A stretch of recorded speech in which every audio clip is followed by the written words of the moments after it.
السلام عليكم متابعينا، نلتقي اليوم مع موكب أئمة البقيع مع الدكتور علي رحيم. علي رحيم.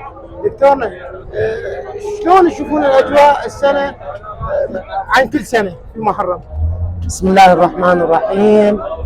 بالبداية نعزي صاحب الزمان عجل الله تعالى فرجه الشريف ومراجعنا العظام والأمة الإسلامية بهذا المصاب الجلل، وهو ذكرى استشهاد الإمام الحسين عليه السلام.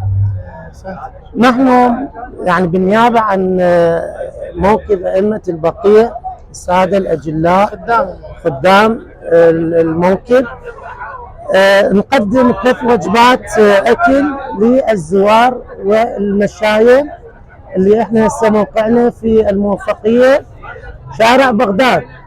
بصرة معروفة بالكرم الحمد لله. الحمد لله أهل الجنوب والبصرة من رأس البيشة بدأت المواكب إلى شمال البصرة إلى الناصرية وهكذا.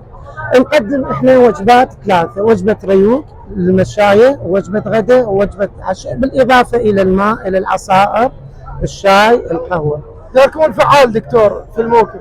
احنا بالنسبة لنا خدام بالزوار، هاي قضية عاشوراء، قضية الإمام الحسين، هاي قضية إلهية. قضية الإمام الحسين هو تثقيف للمصيبة اللي مر بها الإمام الحسين عليه السلام وأهل بيته. هي مو مجرد انه اكل وشرب، هي تثقيف يعني، ونتخلق باخلاق الامام الحسين. وهاي الثوره نريد ضد الظالم، ضد الطاغي، تستمر الى ظهور صاحب العصر والزمان. اذا هذا تثقيف. كل سنه نشوف الزوار ما شاء الله يعني بازدياد. انتم الان ترون الزوار تتوافد من محافظه البصره. نعم. اكثر من كل سنه. ومو بس من محافظة البصرة، يجون جميع المحافظات، يجون يمشون من رأس البيشة، من الفاو، يجون جميع المحافظات ونلتحق وياهم إلى أن نصل لكربلاء الحسين عليه السلام، كعبة الأحرار.